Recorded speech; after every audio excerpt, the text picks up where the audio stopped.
So this is a supplement to my previous video, which was me just kind of screwing around with those dopamino cords and doing what essentially would normally be called a bulletproofing exercise or a warm-up. So this video I'm going to go over how to injury-proof yourself using something like stretch bands, weights, water.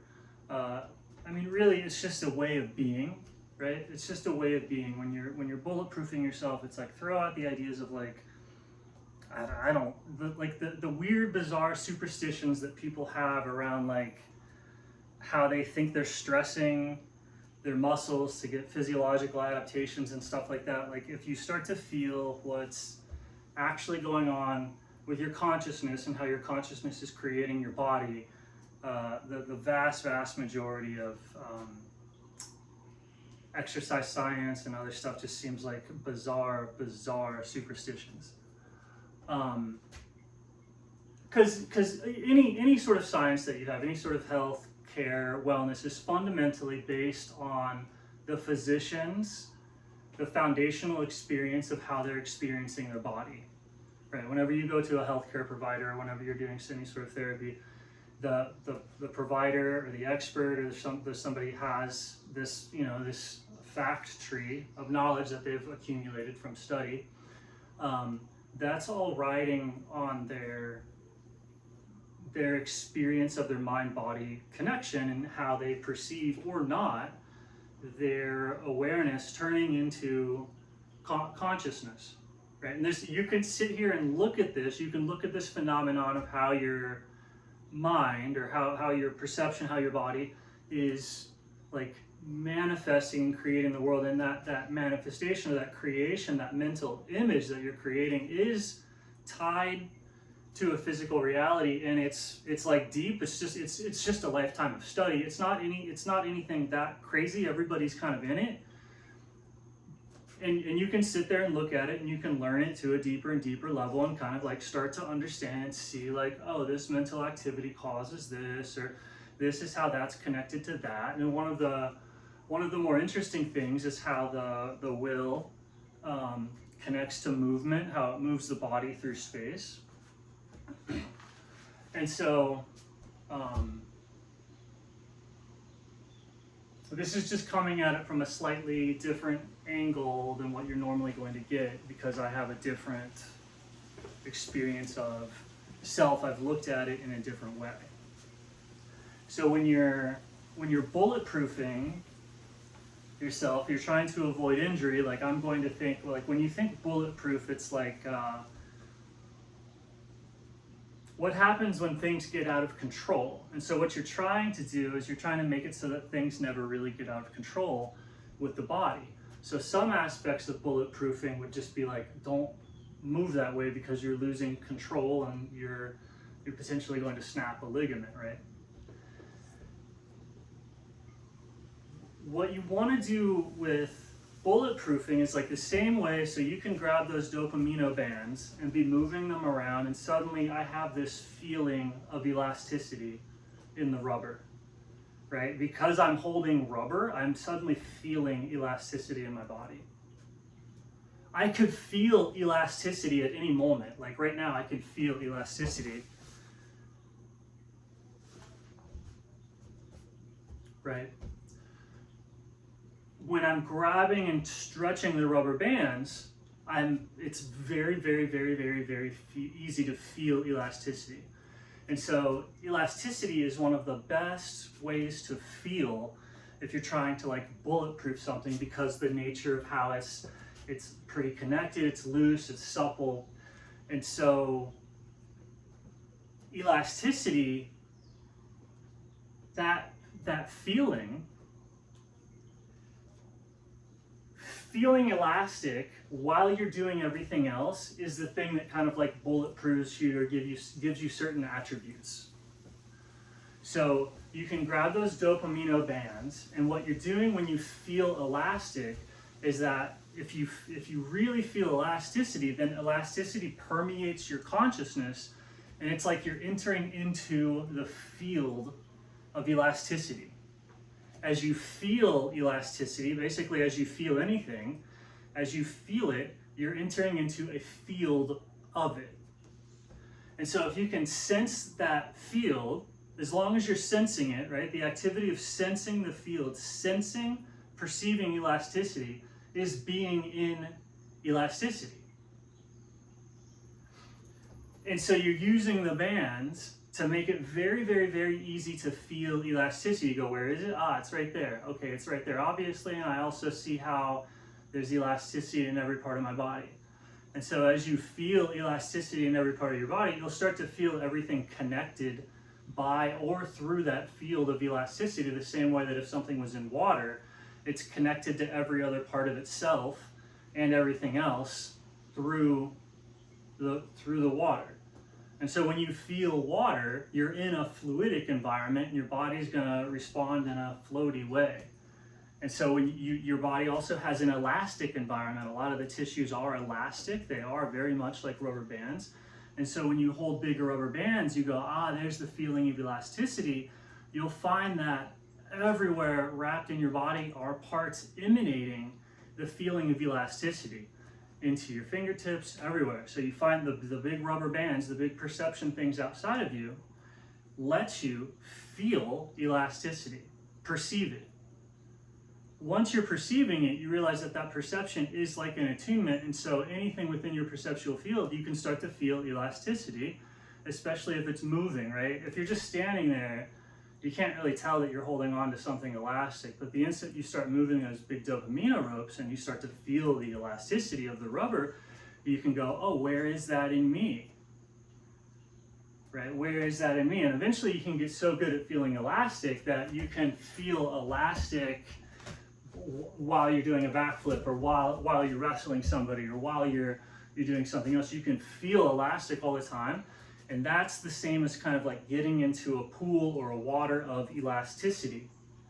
It's getting into a field of elasticity. It's having a perception on all of the areas where you're elastic, because when you have that perception of it, if something hits you or moves your mode of your will force, you're in the elasticity, like literally. So when it hits you, the force, the energy, the event goes into the elastic parts of your body. And then boom, they behave. The event becomes like an elastic event, and then at that point you're kind of bulletproof.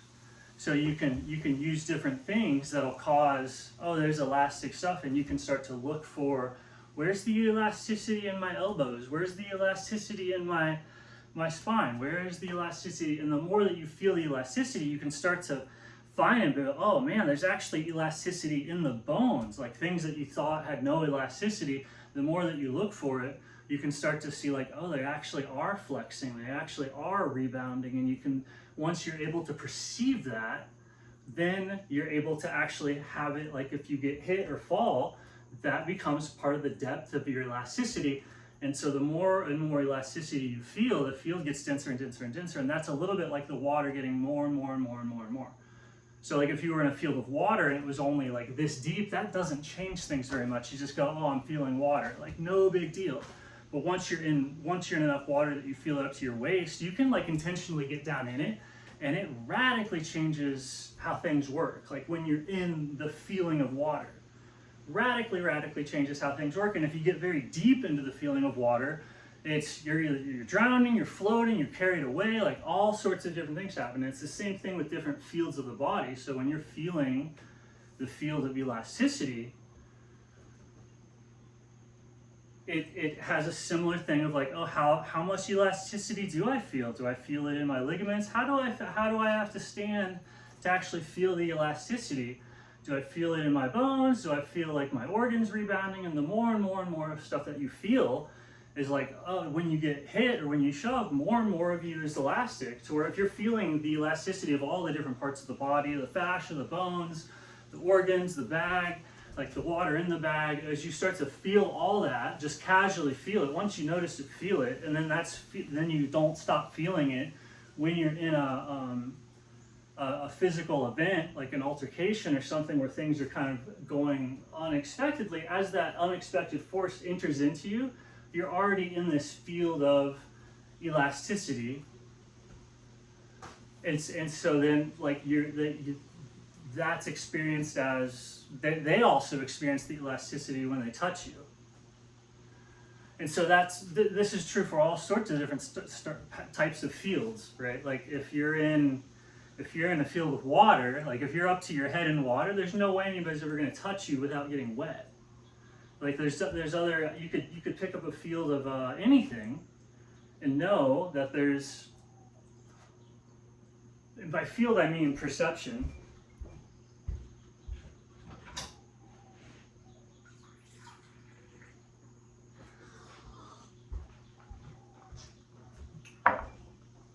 And so that's going on in the background.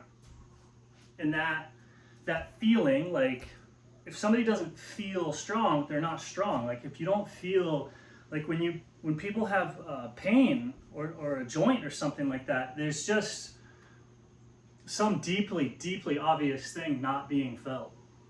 It's this thing where you can feel springiness and you can feel everything in your body. And so like if you're having random like elbow pain or just random stuff, there's not a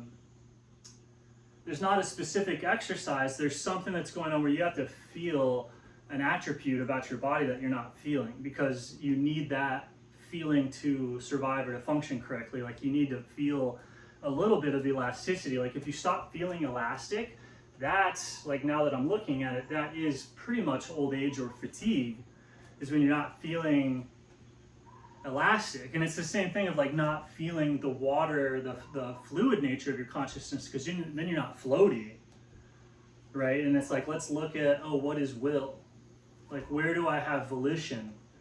I have a ton of volition in my hands. I just like, and by volition I mean like I feel, see, have a perception, and I move it. So right in between me seeing it and moving it and thinking it is my volition.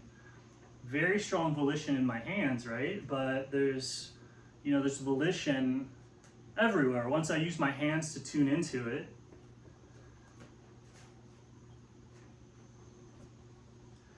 once I like tune into the volition with my hands, I can start to see like, I do have a little bit of choice in that area. Like there's not any area where I can't find small minutiae of choice and start to incorporate that area into what I'm choosing to do. Right? And so right now I'm like kind of body scanning and noticing that I have to skip around, and if I focus in on a certain area, my will or my volition in that area gets deeper, but it's like because my attention is so fragmented, it also draws it away from any volition that I might have like in my ears or, right? So you kind of find that, you have volition everywhere, but it's a combination of like perceiving it and it being there, being easy to see or being known, right? So you can do exercises and you can kind of figure out how to find your volition quicker, but at some level there's a type of like energy, and so that's like your chi or your prana or your vitality, which like adrenaline and drugs and everything else like that can change like the intensity by which you can look for something, so then that you can with somehow a greater awareness can allow for greater volition. And without greater awareness, you can't become, like, even if you change your volition to get control of something that you lost volition of, you're having to focus on it, and so that's drawing volition away from somewhere else. And so it's a thing of constantly kind of like putting out fires from the lack of volition.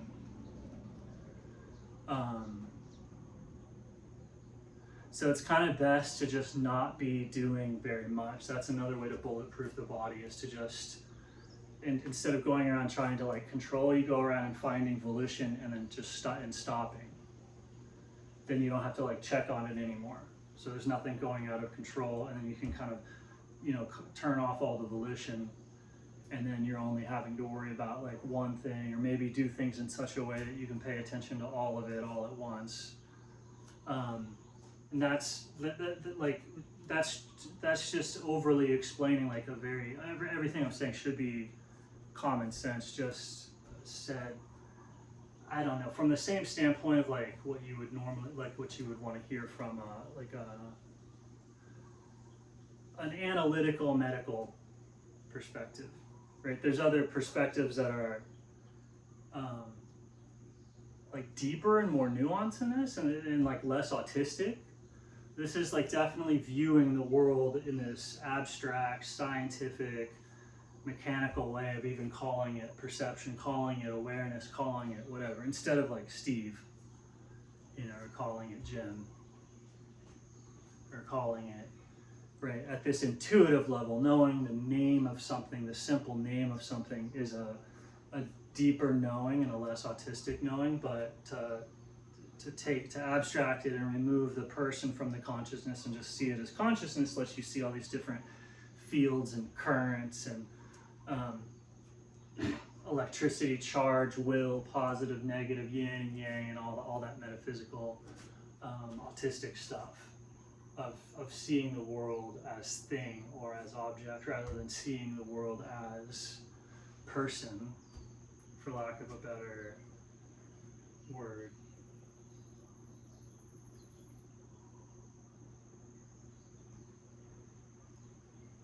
And that has different scales too, like the way that persons form as aggregates of things, the way that you know, it's almost like everything is obviously part of the body or part of a body, but at like what level, what fractal, you can't always interact with the person of the thing. So like the earth would be like, we're like fleas. Like a flea does not get to interact with your person.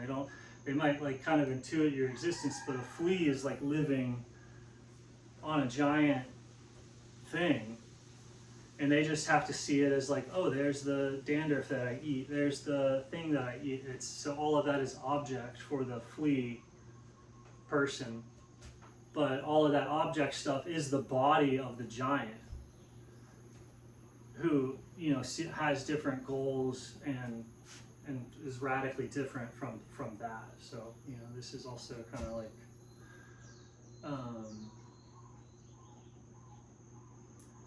a good understanding for the nature of alien contact, right? Like, do aliens exist? Yeah, they exist exactly like the different speciation patterns you see on Earth.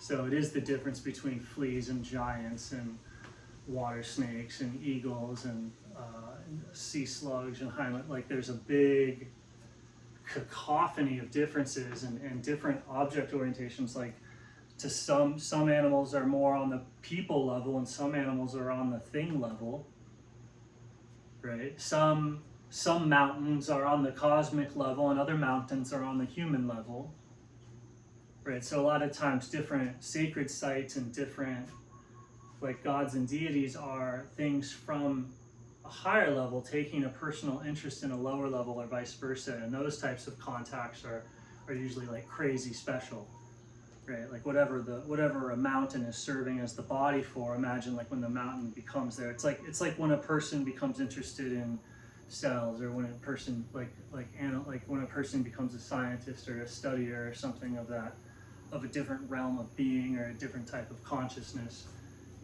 That's a big mixing of polarity or field difference, and so those events are just like energetically powerful, special. It's like, how is it that you can interact with ants or aliens or giants, or just imagine these big consciousness shifts between different species, and like the different types of aggression or kindness they can display towards each other.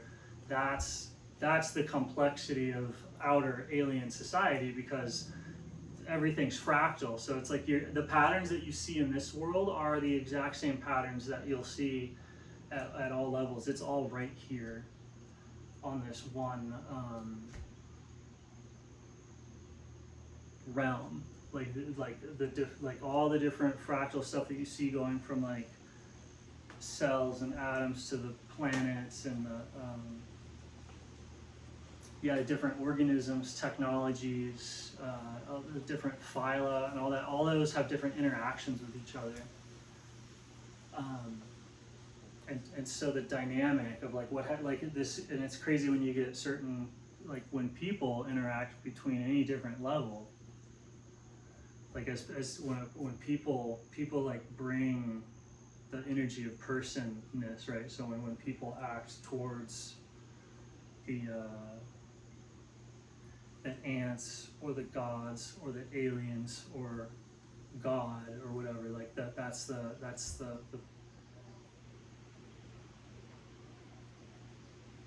yeah, that's it. Just creates interesting stuff, and you see that all the time whenever a person like studies or brings their human attention to an interest, be it nature or other people or objects or an art.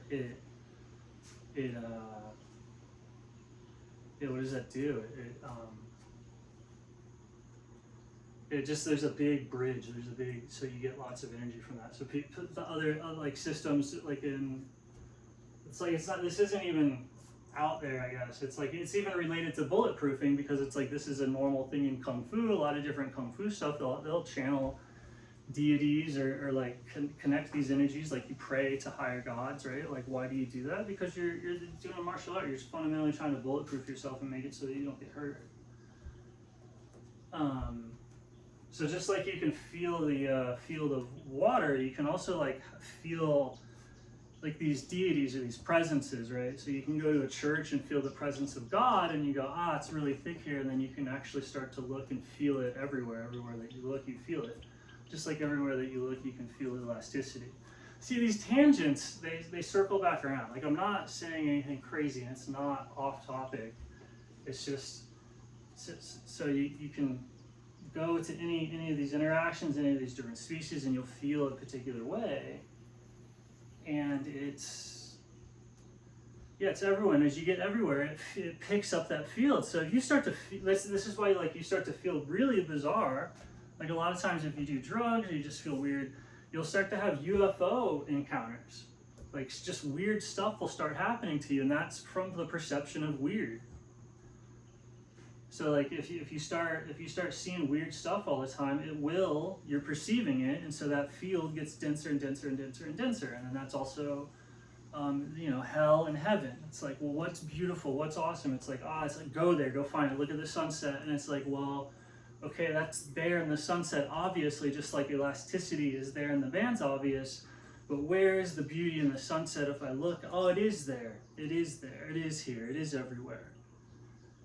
It is there. So as you feel it more and more and more, then that field gets denser, and it's like filling up the tub of consciousness with that feeling. And once it gets like so high and so deep, there's a phase shift in how you absorb energy or transfer energy to that field.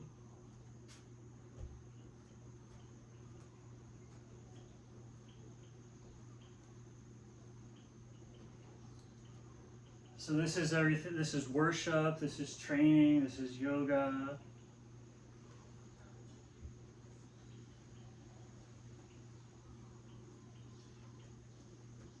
And so there's certain fields that make you pretty like injury proof when you tune into them. And by tuning into them, it is perception. And it's like that's how it's different. It's like it's so easy, but it's so important. It's like you don't do this in an imaginary way. You actually have to feel it. Just like if you want to get an elastic body, pick up those dopamino bands, right? And feel the elasticity. If you want to feel fluidic, if you want to feel like fluid, then you do the water training. You get in water and you go, I'm feeling water. Where else do I feel fluidic? I feel fluidic there. Where else do I feel fluidic? And so you pick up weights, feel heavy. All right, where else do I feel heavy? Right, like if I had 20 pounds, I would be just so much better at feeling where I'm like just dense and substantial, right, with the weights. So it's by feeling that, and the weight is a field. That's the field of iron, right? There's some sort of electrical gravitational density in the iron field, and I feel that, and like there's happening in other areas of my body. And the more that I feel it, I'm like, you get in this fluid, and it almost like makes you heavier, right? If you get in a right, it's cool. You can play with all sorts of stuff, and this is all people are doing as they practice their different things. Like music or dance would be getting into a musical field, there's some sort of field that you get into to do crump.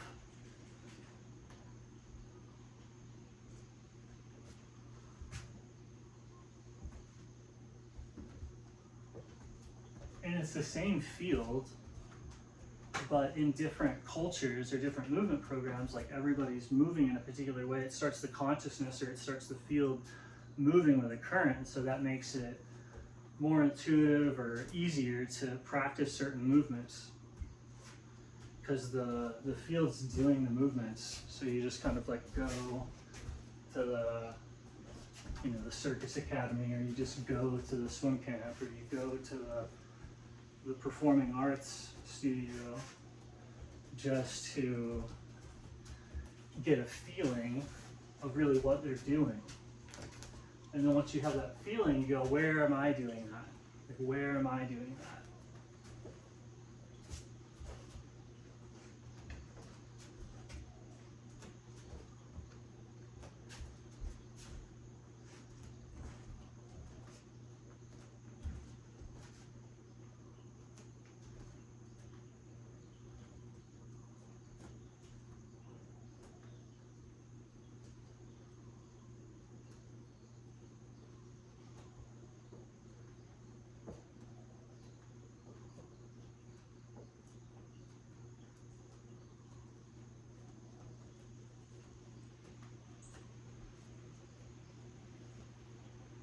What am I trying to feel here?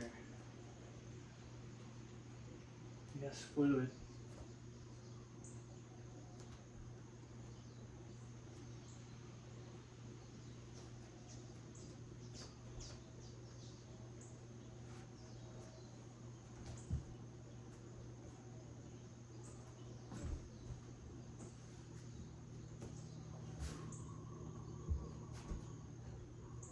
And depending on which way you want to go, certain fields might have certain currents to them. So if you get into a field, it'll pull you in a particular direction, which you'll see is like, oh, it's weakening you or strengthening you.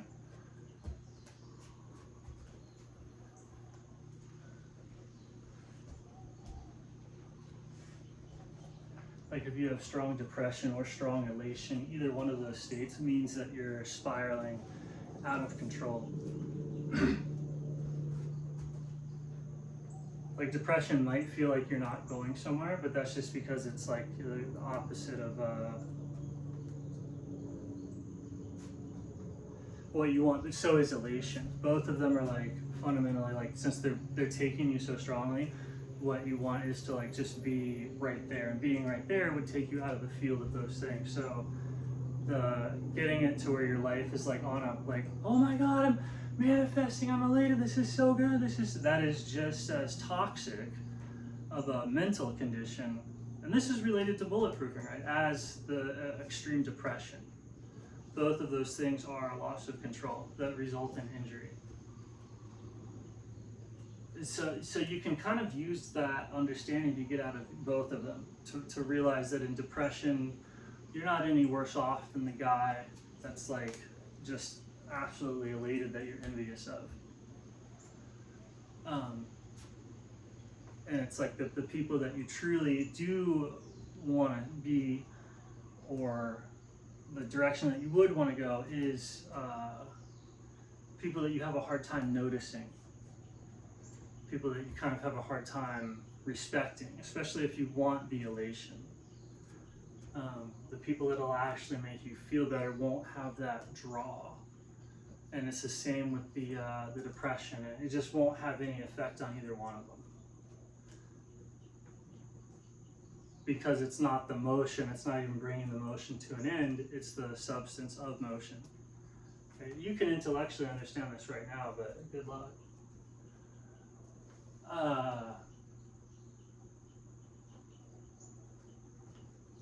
And so yeah, if you just kind of incorporate all of that into a daily routine, and like you have to practice it, you think you could just do it and like, oh yeah, I know it so well, that's just me, it is me, I don't like, it's like if you lose the practice, it goes like like you're naturally that, but you're like, it doesn't happen without practice. There's some crazy, I don't even know why, you can't just naturally be it. like it's you, so it's obviously the effort's not going to lead to it, but it just somehow fades or goes away without the effort.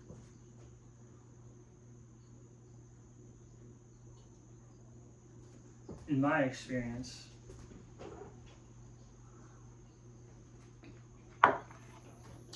And yeah, that's how the bulletproof stuff